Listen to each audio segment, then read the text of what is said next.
Testing my mic volume. Boop boop. Today we're going to be taking a look at King Madi. Trigger warning, by the way. And look, I'm sorry. I'm sorry about my breathing in this video. I'm fat and I have asthma, okay? I have fucking asthma and I be struggling to breathe. So you're going to hear a lot of okay, just fucking deal with it. All right, thank you. Anyways, back to the video. What up? It's Wizxrd, and today we're going to be taking a look at King Madi's album, Ashton. I do want to go ahead and preface this with the fact that I know Madi personally. We are in collective. I started a music collective called Seven Circle Entertainment, and we kind of overlap with other collectives such as Young Visionary Promotions and also Roster of the Future, which is King Madi and Type 1, who are also Seven Circle Entertainment members as well. So I do know him, and some of my knowledge of this album is influenced by the fact that I know him and I have talked to him about this stuff. But I do want to clarify that my opinions, I'm going to try my best to be as objective as possible and not let the fact that he is a friend of mine influence how I feel about these songs. But with that being said, the first song is called Getting to Know You. I think it was a great way to introduce the album. He actually did a listening party, and whenever he did the listening party, the song was like glitching, and it kept playing the sample at the beginning of saying "Getting to Know You," and it kept playing like over and over. And I thought it was cool when it was glitching. I thought that was like on purpose, and that it was gonna like slowly build the song. But no, it doesn't actually sound like that. But it sounds cool, nonetheless. I'm not actually sure where that sample is from. But in this first song, we get a speech from KRS-One, and the speech from KRS-One is like interwoven throughout the entire album. And I'm not gonna speak on that too much. If you want to hear the speech, go to the album. You'll know what speech it is, probably from the first clip if you're familiar with it.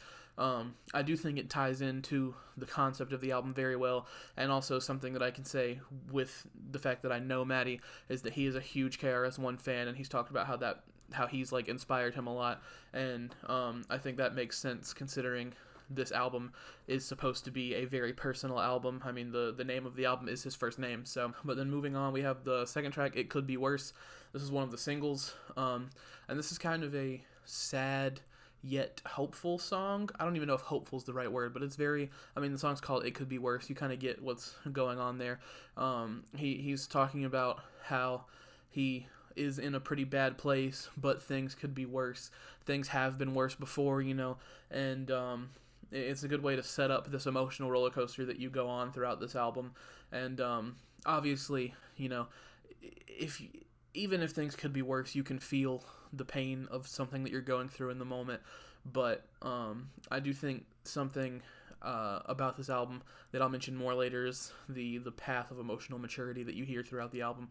And I do like that he has this very like low key, like almost whispery delivery on this song.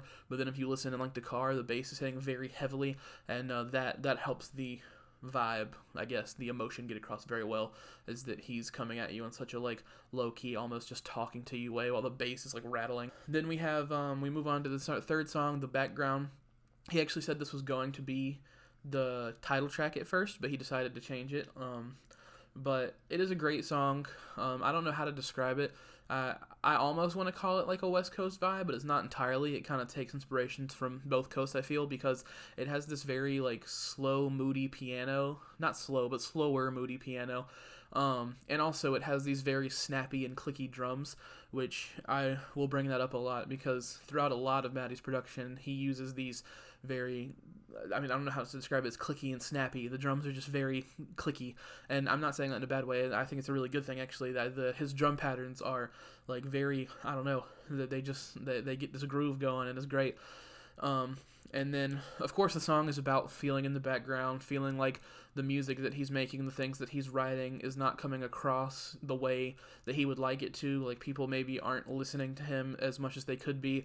Like, they're brushing off his actual feelings, and how people around him are fake and taking a toll on his mental health. One of the lines I like from the song was, "It's really a shame they sacrificed their morals for the sake of the game," which is very true. And yeah, it had a funky ass outro. That's what I have in my notes. It literally just says funky ass outro. Then we go on to track 4, which is a slash 2 tracks. Damned, Wishing Well. It had a beautiful song fade. It's got the speech of KRS going from track 3 into track 4, and it's just a seamless transition. I love those song fades.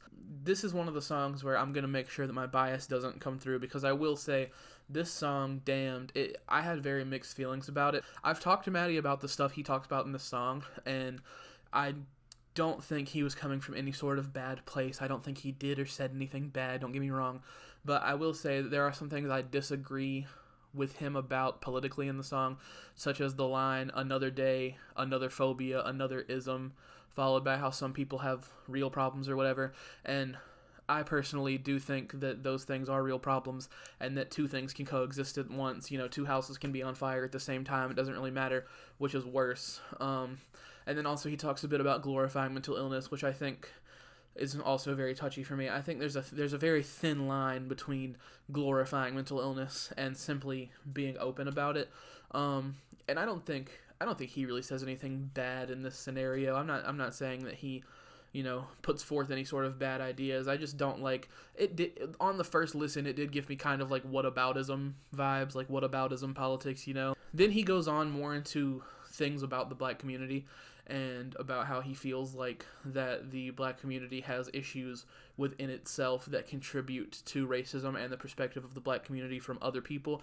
And I'm not black, so I'm not even going to comment on that. I don't really feel like it's my place to give an argument in this discussion.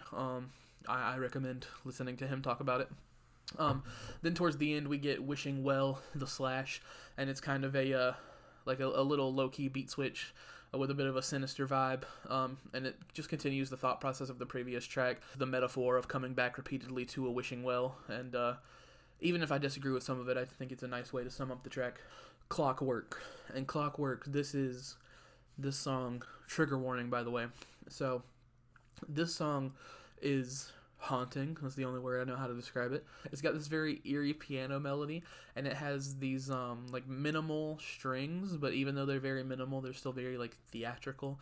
And also it has this thumping of a beating heart, and it's very it's anxiety inducing, but in exactly the way I feel he was trying to get across. And it's the story of someone, likely Maddie himself, being after a party and not knowing how to deal with what happened, and he keeps coming back to the mirror and being conflicted by thoughts of shame and guilt and rage and sadness, and it's just a flurry of emotions dealing with something that very recently happened, and coming to yourself in the mirror and being like, did that happen? That happened. I don't know where to go from here.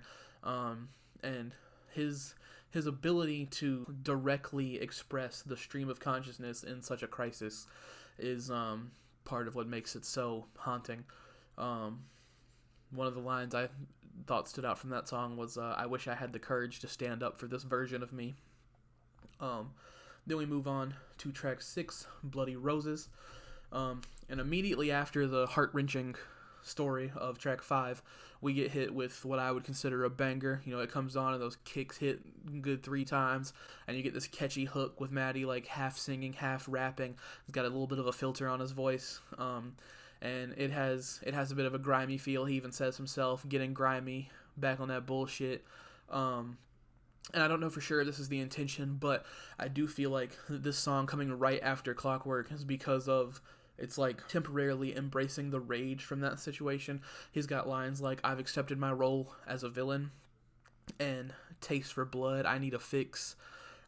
It gives me the vibe that, he just said that he wishes he had the courage to stand up for this version of himself.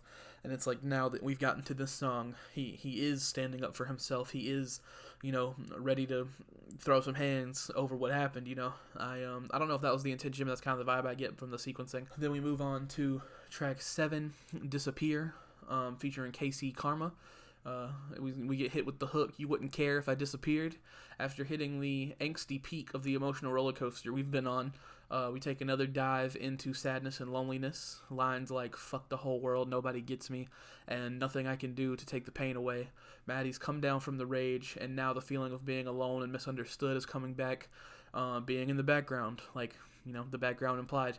And then again, he gets KC Karma on this track, who does these very like he's still rapping, but it has these very like almost, I don't even know how to explain. It's like pop punk vocals almost, just the way the vocal chain sounds, and it's very like 2000s emo aesthetic, but mixed with rap. It's cool as fuck. Then we move on to Clandestine. I think that's how you pronounce that. And then again, we get those beautiful clicky, snappy drums that I love so much. Can't praise the drums on this album enough. We get Madi rapping through this like automated pitch shifter where his voice is getting kind of higher ever so slightly. And then it kind of transitions into him singing a little bit. It is a very short song. I think it's kind of like an interlude, but it does a good job at being the interlude. And it still also, it delivers a full verse, full little singing section. Then moving on, we have Too Much to Ask with my boy Type 1. This is another low-key, snappy cut, asking the question, is it too much to ask? Is it too much to ask to see you through my eyes? Is it too much to ask to understand? I feel like they're kind of talking to like a former love interest, or maybe a former friend, stuff like that. And then we have Type 1 coming in on this track again, and I love Type because even though I'm not saying he doesn't take the song seriously, he 100% does, and he contributes perfectly, but he's almost like this comic relief in the tension of the very dark themes we've been through on this album so far, because after the hook, Type comes in with, is it too much to ask for you to fuck me, right? Which it cuts the tension a little bit, and it's funny. I definitely, I was laughing when I heard that come in after Madi pouring his heart out. Then we move on to track 10, Don't Look at the Clock. KRS One, we get a little bit of that snippet again. Madi starts the song with, I stopped going to all the parties. Lately I just been on autopilot, likely relating to the events of the party that we heard about in the other song with clock in the title. Don't Look at the Clock, Clockwork was the other one. This is Don't Look at the Clock. He goes on to talk about how he needs to let go of a fling because of how she reminds him of a life that he's trying to escape and grow from, with lines in the chorus like, don't look at the clock, baby, it only makes it go slower. I heard eventually it stops, baby. The instrumental is also vibey as hell. It has very, almost like it could be a radio hit, but it doesn't sacrifice any substance, It seems to be a bit of a snap in the emotional state from Madi. This is also where there's still a little bit of despair and still a little bit of anger, but it's like we're starting to come onto that light on the other side of the tunnel. He's starting to get this flip where it's like, I care now. I care about what I'm going through. I'm not beating myself up anymore. I want to be better, Then we go on to track 11, Ring Pop, the hit of the album. It's King Madi and Shay the lyricist, and she was a perfect person to bring on to this because she so much more than understood the assignment. The song is the whole concept is it's like a love poem. It's very childish, like a childish crush, and it uses all of these lines about different candies, and they do a very good job at keeping this theme going throughout the entire song of comparing these love interests and cute little childish, puppy love moments with candies, and they make it a point not to reuse candies. They think of new things. Shay, the lyricist, she uses entirely different references than Madi does, like, I'm fat and I couldn't think of that many candies. It's a very conceptually sound radio hit. And then I love too when we move on to White Picket Fence with the feature Still SK. It's again we get more of this love song type vibe, but it's like the whole opposite end of the coin. It's much more mature. He's talking about how he wants to have a future with this woman, about how they're in love and they want to have, a white picket fence, and they want to have a nice house and some pets and some kids and a relationship with the neighbors, and it's very catchy. It has this old school R&B vibe, even though it's not an R&B song. It's like a hip hop song, but it does have that R&B vibe, I guess. And it's I like the juxtaposition of going from this childish love song with the candies to thinking about your future together, and this progression of this love interest that has been found here in these last two tracks. Then we go on to track 13, Kayaking, King Madi, it's just a nice, feel-good song. I'm not going to say too much on this one because there is a remix, and I am featured on the remix, so, I'm biased, but this does have a it gives you this vibe that he's thinking about the point that he's gotten at with all of the stuff that's happened, and he is proud of it instead of ashamed of it at this point. It's like he's using the imagery of kayaking as what seems like a metaphor for making the most of the life he's ended up with, being happy where he's at, taking in his surroundings, being satisfied with staying afloat, trust the process, bask in the deep end, one of the lyrics off of that one. Then we go to Happy Place featuring Broski McBrosif, which I thought was hilarious when I saw that. This man's name is Broski McBrosif. Great rap name. In Happy Place, it's a bit of a continuation of the previous song. It's feeling like loneliness has turned into solitude. And then Maddie's joined by, of course, Broski McBrosif, which, again, is hilarious, especially considered to the seriousness of the verse he delivers. It's very upbeat and satisfactory. He brings a bit of the anger from earlier in the album back, but it's like healthy anger, I guess. He's talking about, spiting people that wished down on him because he actually starts to wish better for himself now, which I think fits perfectly at this point in the album, because it's also clearly where Maddie is ending up at. And then we get to the final track, 15, Note to Self, and it's very cool how throughout this verse he neatly ties up the concept of the album with all of these bars with references to the track titles so far. Nice little detail. And things could have been worse, it could be worse, then it got worse, but then they got better. He comes to reassure himself that he does care about himself. He's done with pity and self-loathing, and truthfully just wants better for him and his family. The KRS-One speech comes to a close, and it also helps tie up the concept of the album. It's this emotional roller coaster that comes to an end, of course, until it decides to go through another loop. He did tell me himself that the album was intended to loop because, just like in life, these emotional states will forever sway in a cycle. Overall, I think it was a great album. Whenever I am doing these reviews, I do want to make this a series. I will be doing more of these reviews.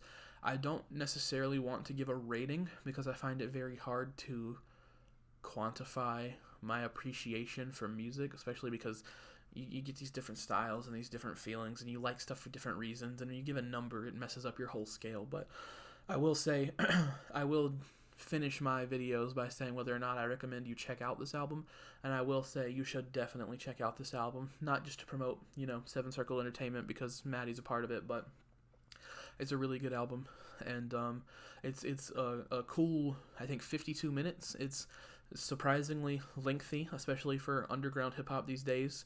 I'm guilty of dropping 10-minute albums, so, I'm surprised we got as much as we did throughout this, but it's beautiful. I mean, the production is great. The hooks are catchy. It bangs when it wants to bang. It jerks tears when it wants to jerk tears. It is a very concise story that makes you really feel like from track 1 to track 15 that you have kind of witnessed Maddie's emotional maturity. And it's also it's a nice story with a happy ending. You go from these very desperate and fucked up moments into this acknowledgement that things aren't always going to be great, but that you're going to make it. I'm Red Wizxrd. I've got an album coming out in October called Dead Outside. Look out for that shit. Like and subscribe. I'm bad at outros.